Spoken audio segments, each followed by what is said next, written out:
IVF చికిత్సలో 25% భారీ discount, free doctor consultation, free ultrasound scan, logo launch, Andro max advanced male infertility centre ను కూడా ప్రారంభించారు. పవన్ కళ్యాణ్ గారు గతంలో ఎలా ఉన్నారు అధికారంలో లేనప్పుడు, ఇప్పుడు అధికారంలోకి వచ్చిన తర్వాత ఎలా ఉన్నారు?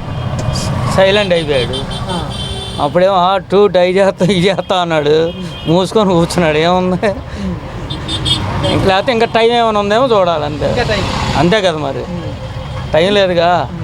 డిప్యూటీ సీఎంగా లేకపోతే పదవిలోకి రావడం కానీ ఫస్ట్ టైం వచ్చారు ఆయన. 60 రోజులు అవుతుంది.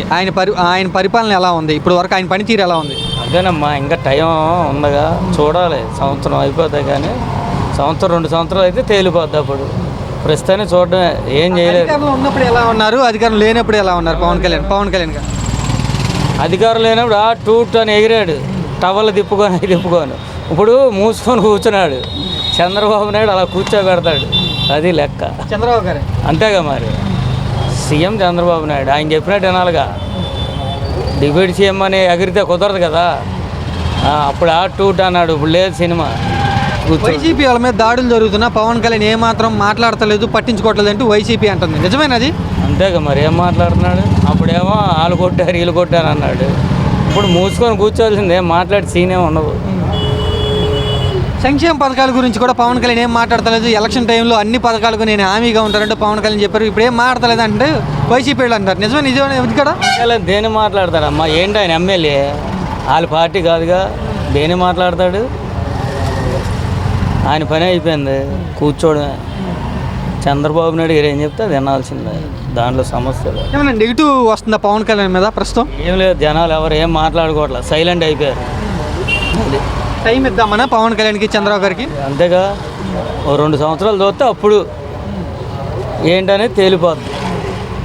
పవన్ కళ్యాణ్లో మార్పు వచ్చిందంటారా అధికారం వచ్చినాక? మార్పు ఏం లేదు, ఆయన చేసేది ఏముండదు. ఆయన సీఎం అయితే ఆయన చేస్తాడు. ఏదో డిప్యూటీ సీఎంకి ఇచ్చారు ఆయన మనశ్శాంతికి, అంతే. కూర్చోవలసిందే, అంతే కదా. ఇప్పుడు మన పిఠాపురంలో ఏదో క్యాంటీన్ పెడతా అన్నాడు, సీతమ్మ క్యాంటీన్. ఏదో ఇవాళ నేను పేపర్లో చూసా, అన్న క్యాంటీనే పెడతాడంట. మరి ఇంకేంటి అంటే ఆయన పవర్ లేనట్టే కదా, అది లెక్క. పవన్ కళ్యాణ్ గారు ఫస్ట్ టైం అధికారంలోకి వచ్చారు, దాదాపుగా 60 రోజులు అవుతుంది. 60 రోజుల్లో ఎలా పనిచేస్తున్నారంటే ఏమంటారు? పవన్ కళ్యాణ్ ప్రజెంట్ రావట్లేదు, మీడియా ముందు రావట్లేదు కదండి. మీడియా ముందు వస్తే ప్రజెంట్ కూడా ఇప్పుడు ఎంత ఇది జరుగుతుంది మామూలు బయట చెప్పండి. ఇప్పుడు జనాలు కూడా అమ్మఒడి లేకుండా చాలా ఇబ్బంది పడుతున్నారు. అమ్మఒడి లేదు, అది తీసేశారు. 3 గ్యాస్ సిలిండర్ లేవు, అది ఇవ్వట్లేదు. జనాలు ఎంతమంది ఇబ్బంది పెడుతున్నారు. ఒకప్పుడు జగన్మోహన్ రెడ్డి పరిపాలన ఉంటే బాగానే ఉంది. ఇప్పుడు జగన్మోహన్ రెడ్డి పరిపాలన పోయిన తర్వాత చాలా ఘోరంగా అయింది. ఇది ప్రజెంట్ జరుగుతుంది. ఇప్పుడు చంద్రబాబు గారికి పవన్ కళ్యాణ్ గారికి అధికారం ఇచ్చారు ప్రజలు, ఓకే. అధికారంలో వచ్చిన దగ్గర నుంచి పవన్ కళ్యాణ్ గారు ఎలా ఉన్నారు? గతంలో ఎలా ఉన్నారు, ఇప్పుడు ఎలా ఉన్నారు? పవన్ కళ్యాణ్ గారు ప్రజెంట్ ఇప్పుడు ఏం తెలియదండి, మనకు మీడియా ముందు రావట్లేదు. ఇప్పుడు ప్రజెంట్ ఆయన అన్ని దాడులు చేసినా ఇది చేస్తున్నా కూడా ఒకప్పుడు దాడి చేసినప్పుడు చెప్పారు. ఇప్పుడు పవన్ కళ్యాణ్ గారు ఏం చెప్పట్లేదు, మాట్లాడట్లేదు. దాడుల గురించి ఏం మాట్లాడతారు పవన్ కళ్యాణ్? దాడుల గురించి ఏం మాట్లాడట్లేదు పవన్ కళ్యాణ్ గారు. చెప్తున్నారుగా దాడులు మనం ఎవరి మీద చేయకూడదు, వైసీపీ పార్టీ మన శత్రువు కాదు అని పవన్ కళ్యాణ్ చెప్తున్నారు. పవన్ నిన్న చెప్పారండి ఆ మాట. చెప్పిన తర్వాత దాడులు జరుగుతున్నాయిగా ఇప్పుడు ఇంకా జరుగుతున్నాయి కదండి.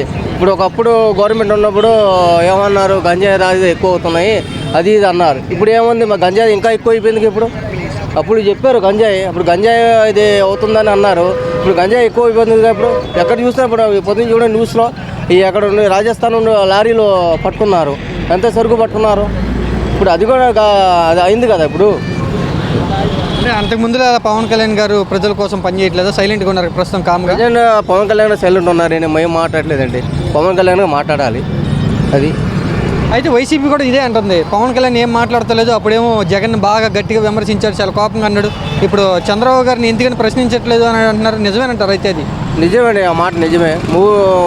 ఇండియా కూటమి ఉన్నారు కదా, వీళ్ళు ముగ్గురు కలిసి ఉన్నారు, అందుకే మాట్లాడలేకపోతున్నారు పవన్ కళ్యాణ్ గారు. పవన్ కళ్యాణ్ గారు అక్కడ బయటకు వస్తే అప్పుడు చూడాలి. పథకాల గురించి కూడా పవన్ కళ్యాణ్ ఏం మాట్లాడతలేదు అంటూ వైసీపీ అంటుంది. పథకాల గురించి మాట్లాడలేదు కదా. ఇప్పుడు ఆడవాళ్ళు ఇప్పుడు జగన్మోహన్ ఉండడం ఎంతమంది 15,000 వచ్చేది, నెలలకు అమ్మఒడి పడేదా? అమ్మఒడి వస్తుంది కదా, అమ్మఒడి. ఇప్పుడు ఎవరు చాలా ఇబ్బంది పడుతున్నారు కదండి అమ్మఒడి లేక. పథకాలకి డబ్బులు లేవు, బ్లీచింగ్ జల్లుకోవడానికి డబ్బులు లేవు, కొంచెం టైం కావాలి, వ్యవస్థను గాడిలో పెడుతున్నామని పవన్ కళ్యాణ్ చెప్తున్నారు. మరి ఏం మొత్తం మాట్లాడండి అది. ఇప్పుడు ఒకప్పుడు జగన్మోహన్ రెడ్డి పథకాలు ఇచ్చినప్పుడు ఏమన్నారు, జగన్మోహన్ రెడ్డి పథకాలు ఇచ్చి శ్రీలంక ఇద్దన్నారు. ఇప్పుడు శ్రీలంక అవుదా? ఇప్పుడు చంద్రబాబు ఇచ్చే పథకాలు అన్నీ ఉన్నాయి కదా. చంద్రబాబు మొత్తం ఇచ్చాడు, ఎవరింటికి అంతమంది పిల్లలు అంతమంది 15,000 ఏరి 15,000 ఇప్పుడు ఇవ్వట్లేదు కదా. పవన్ కళ్యాణ్ మీద ఏమైనా నెగిటివ్ మొదలైందా? ఇప్పుడు పవన్ కళ్యాణ్ నెగిటివ్ మొదలైందండి. పవన్ కళ్యాణ్ చెప్పాలి కదండి ఒక మాట అయినా. అంత దాడులు జరుగుతున్నాయి, అంత ఇది జరుగుతున్నాయి, మాట చెప్పాలి కదా పవన్ కళ్యాణ్. నేను ఏం మాట్లాడలేదు పవన్ కళ్యాణ్ గారు.